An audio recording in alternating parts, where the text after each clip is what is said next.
अंजना ओम कश्यप ने टीचर्स को कल कह दिया कि ये कौड़ी के हैं, टीचर्स कौड़ी के।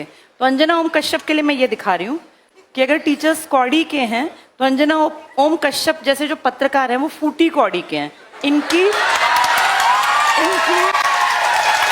कोई रिस्पेक्ट नहीं है और सबसे छोटी इकाई थी कौड़ी। तो अंजना ओम कश्यप ने टीचर्स को कौड़ी का बनाया। कारण टीचर्स की बातें ज्यादा वायरल होती हैं बजाय न्यूज चैनल्स के।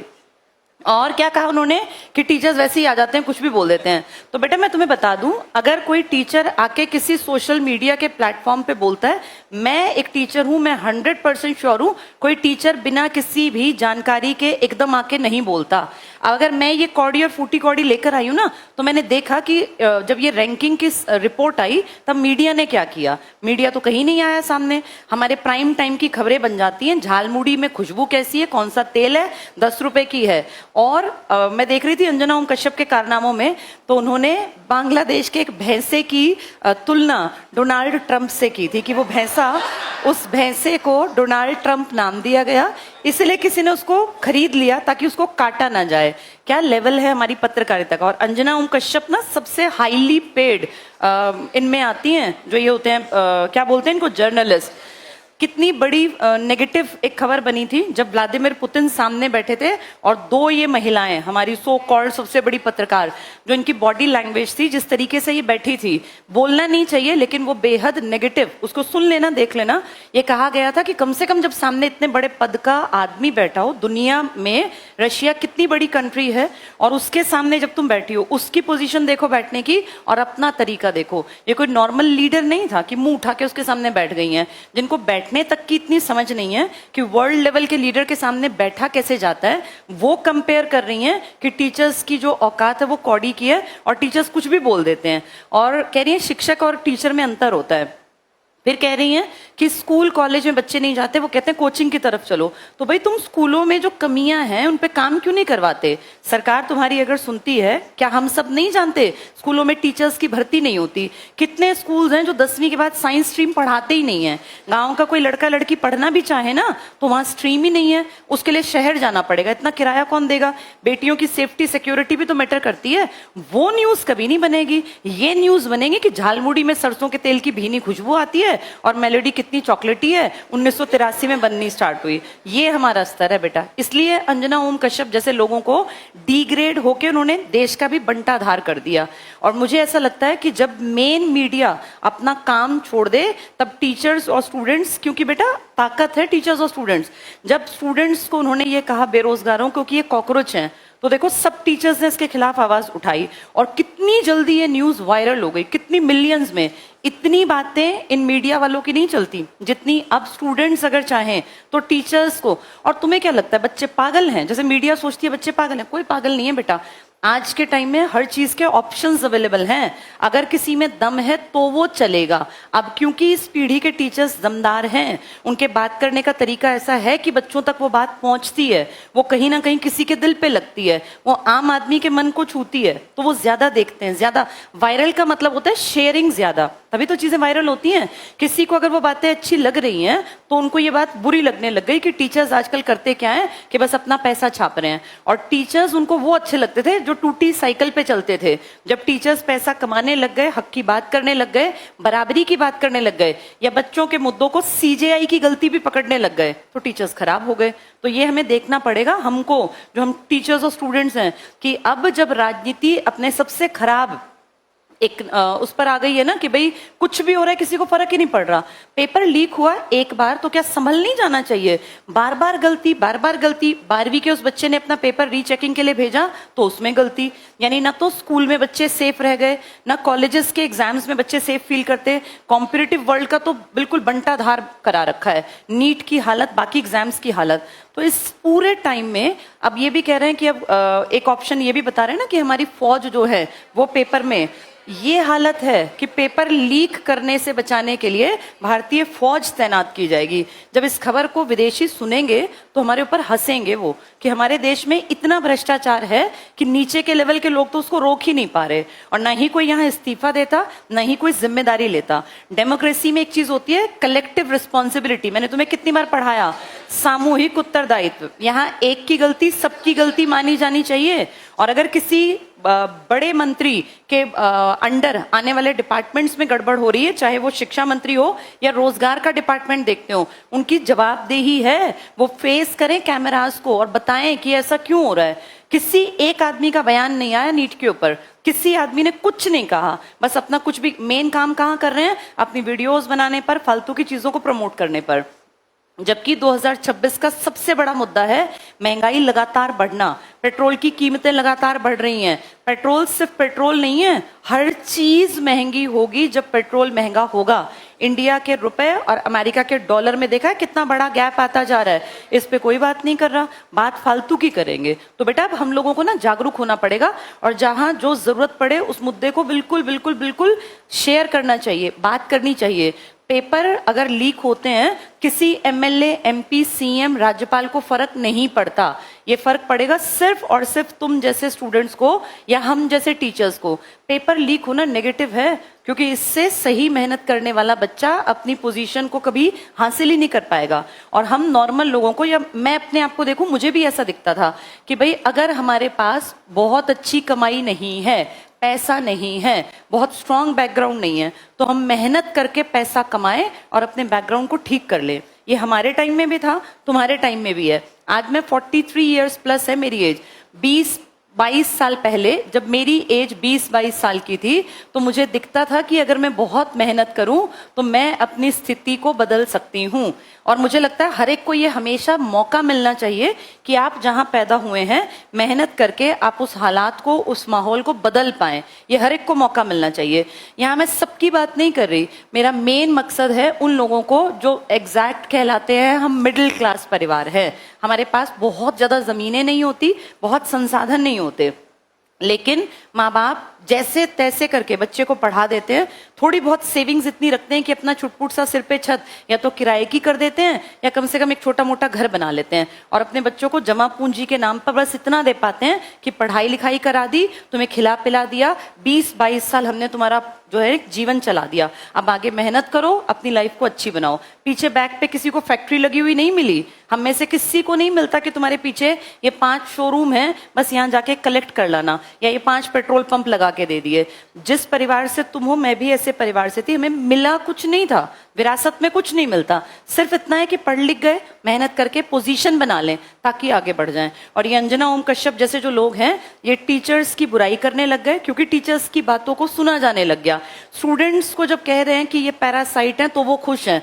स्टूडेंट्स को कह रहे हैं बेरोजगार लोग कि ये बेरोजगारों को कि ये कचड़ा है, कूड़ा है, ये गंदगी है, ये कॉकरोच है, तो वो खुश हैं। कॉकरोच जनता पार्टी बन गई तो लोगों को दिक्कत हो गई। मैं ये नहीं कह रही कि पार्टी ठीक थी गलत थी, मुझे नहीं पता, बहुत सारी बातें होती हैं, लेकिन फिर भी हम अगर देखें तो अगर इस टाइम की स्थिति को आंकें तो सबसे ज्यादा पिस रहा है स्टूडेंट्स। जहां सुनते हैं पेपर लीक, जहां सुनते हैं पेपर लीक। एक स्कूल में पढ़ने वाला, कॉलेज में एडमिशन की इच्छा रखने वाला, CUET वाला और रोजगार की इच्छा रखने वाला, 3 ही लेवल तो है हम स्टूडेंट्स के, या तो स्कूल वाले या कॉलेज वाले या नौकरी की इच्छा रखने वाले। मिडिल क्लास इन तीनों में से ही तो दुखी बैठा है। आज हालात ये हैं कि ना तो ये पता कि नौकरियां कब निकलेंगी, जब निकलेंगी तो उनका पेपर कब होगा, वो कहीं स्टे में तो नहीं रोक दी जाएंगी, कहीं पेपर होने के टाइम पे लीक तो नहीं हो जाएगा, रिजल्ट कब आएगा, नॉर्मलाइजेशन का प्रोसेस क्या होगा, कहीं मेरे नंबर बहुत अच्छे आने के बावजूद कट तो नहीं जाएंगे। अगर इस टाइम हम देखें तो कितने ज्यादा प्रेशर में हैं वो बच्चे जो पढ़ रहे हैं।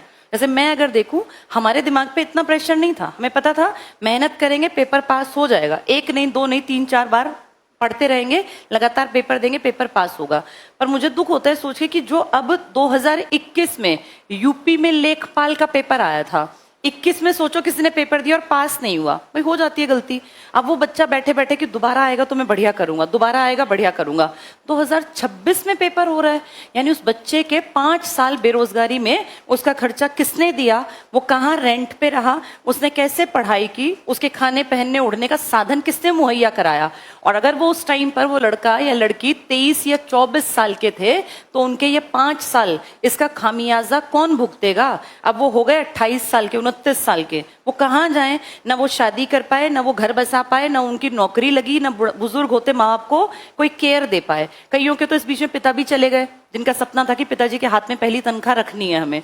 कितनी सारी चीजें होती हैं बेटा, इन सब का असर किस पे आता है, सिर्फ मिडिल क्लास पे। अमीर तो आएंगे, 2 डायलॉग बोलेंगे और चले जाएंगे। अब जो बेचारे 26 में, चलो कोई नहीं 5 साल हमने जैसे काटे, लेकिन 26 का पेपर फिर लीक हो गया। अब ये पेपर कब होगा, अगले 5 साल। उस बेचारे को देखना जो उस टाइम 24 साल का लड़का था, वो 34 साल का बैठा रहे कि पेपर होगा तब मैं लेखपाल लगूंगा। ऐसे कितने लोगों की जिंदगी इन्होंने बर्बाद कर दी, इस पे कभी डिबेट नहीं करते। आज हालत ये है कि अपनी आवाज खुद से लगानी पड़ रही है, और मुझे ऐसा लगता है कि बहुत ज्यादा जरूरत है कि अब लोग संगठित हों।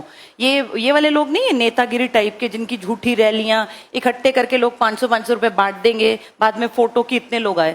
रैली में कोई भी इंसान नहीं जाता जो क्वेश्चन पूछ सकता हो, वहां सब वही होते हैं कि कब खत्म होगी, कब 500 या 1000 रुपए मिलेंगे, या कब खाना मिलेगा। जैसे तुम जैसे जो स्टूडेंट्स है ना, अब बेहद जरूरी है कि सब लोग संगठित हों, गलत के खिलाफ बुलंद आवाज उठाएं, क्योंकि अब पानी बेटा सिर पे से गुजर गया, बिल्कुल ही हद दर्जे की बेशर्मी हो गई।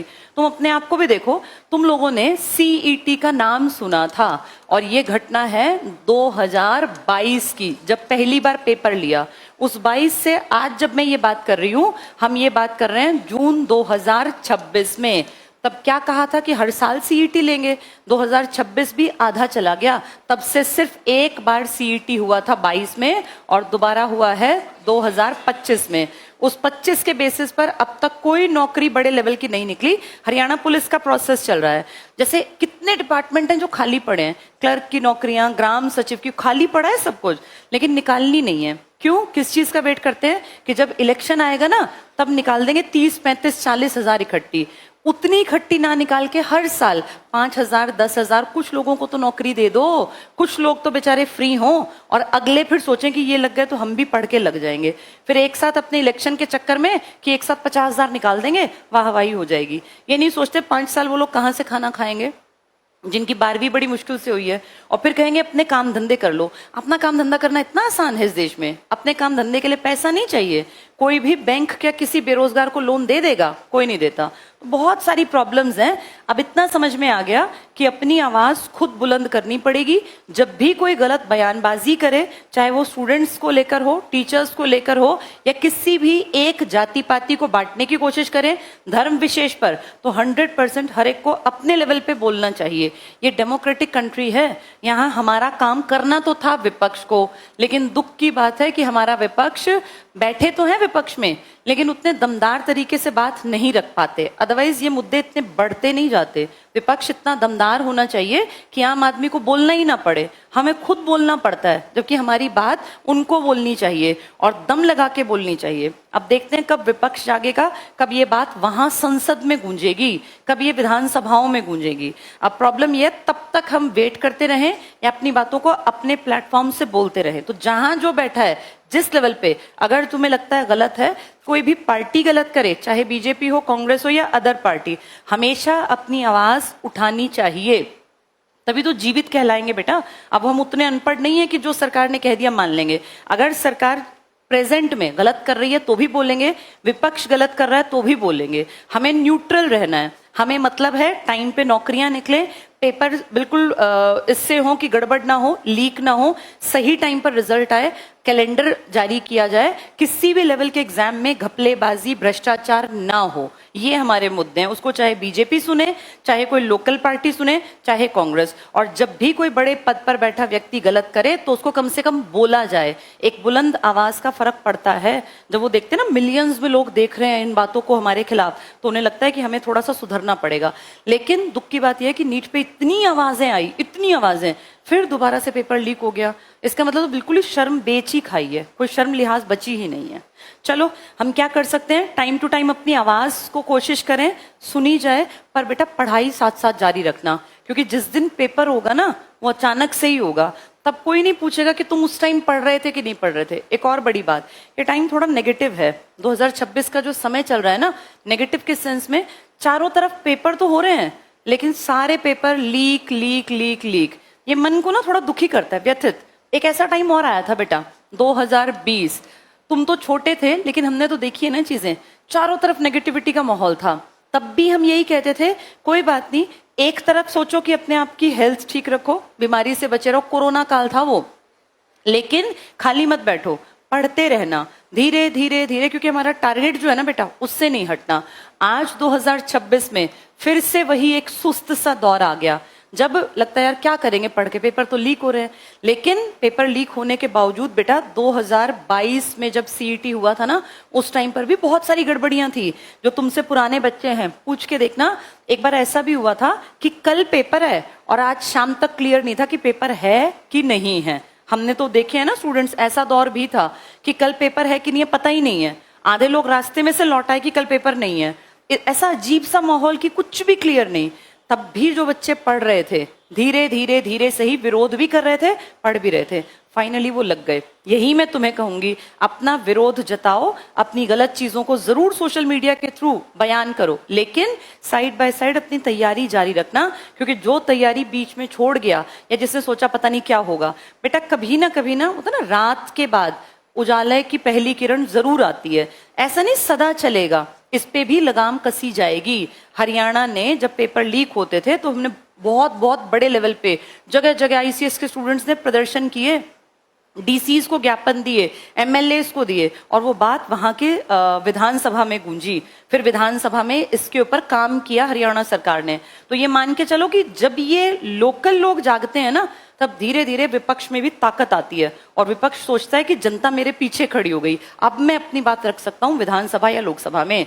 तो हमें पढ़ाई साथ साथ जारी रखनी है, क्योंकि जिस दिन पेपर होगा उस दिन ये वेस्टेज ऑफ टाइम कोई नहीं देखेगा तुम्हारा कि तुम नारेबाजी कर रहे थे, तुम शेयर कर रहे थे कि नहीं, लेकिन ये होगा कि जिसने तैयारी की होगी ना, कछुए की चाल से ही सही, धीरे धीरे धीरे मंजिल की तरफ बढ़ते रहना है, पढ़ाई नहीं छोड़नी। और नेगेटिव टाइम में पढ़ना टफ होता है, मुझे भी पता है, क्योंकि ये दिखता है पता नहीं पेपर कब होगा। जब भी होगा हमें तैयारी इतनी रखनी है कि हमारा नंबर आ जाए। इस टाइम पे अपने आप को ताकतवर बना के रखना, मजबूत बना के रखना, ये जिंदा दिल लोगों का काम होता है, नहीं तो मैक्सिमम लोग तो हट जाते हैं कि पता नहीं यार कब होगा। लेकिन मुझे पता है ना, हमने टीचर्स ने देखा है वो टाइम, पेपर जब होगा तब सिर्फ वही लोग आएंगे आगे जो धीरे धीरे धीरे इस टाइम में भी पढ़ाई के साथ जुड़े हुए हैं, क्योंकि उनके कॉन्सेप्ट तो क्लियर होते ही जा रहे हैं, वो सिर्फ एक रिवीजन लेंगे और भीड़ से आगे आ जाएंगे। तो तुम उनमें से ही हो, ब्लेस्ड हो इस टाइम पे भी अगर पढ़ते पढ़ते पढ़ते जा रहे हो, नहीं तो मैक्सिमम बच्चा ऐसे टाइम पे आके पढ़ाई को छोड़ देता है कि चारों तरफ नेगेटिविटी है। अपने आसपास एक होता है ना जाल बना लो कि हमें नेगेटिविटी की बातें सुननी ही नहीं है। कोई कुछ कहता रहे, कोई कहता रहे पता नहीं पेपर कब होगा, अरे लीक हो जाते हैं, तेरा ही नंबर आएगा, बोलने दो, अपने कान बंद रखो, सिर्फ काम की बातें सुनो कि जिस दिन होगा, मन में रोज सोचो जिस दिन होगा उस दिन मेरा नंबर 100% आए, मैं इतनी मेहनत करके पहले से ही तैयारी रखूं बेटा। और नेगेटिव टाइम में अपने आप को मजबूत खुद को बनाना पड़ता है, क्योंकि इस टाइम पे और कुछ काम नहीं करता। बहुत बहुत बहुत सारा आशीर्वाद जो इस टाइम पर पढ़ रहे हैं, क्योंकि इस टाइम पढ़ना सच में टफ है। अपने आप को सोचो मजबूती से खड़े रहेंगे, और वो है काली रात है ये, इसका अंत जरूर होगा। और जब वो किरण आएगी ना, जब नौकरियों की बाढ़ आएगी, और जब ये होगा कि हर महीने में 2-2, 3-3 पेपर हो रहे हैं, तब तुम देखना उन सब भीड़ से ऊपर मिलोगे जो अब पीछे हट गई है कि पता नहीं कब होगा। पढ़ते रहना है, चाहे लास्ट तक, जब तक जरूरत पड़े जुड़े रहेंगे, पढ़ते रहेंगे।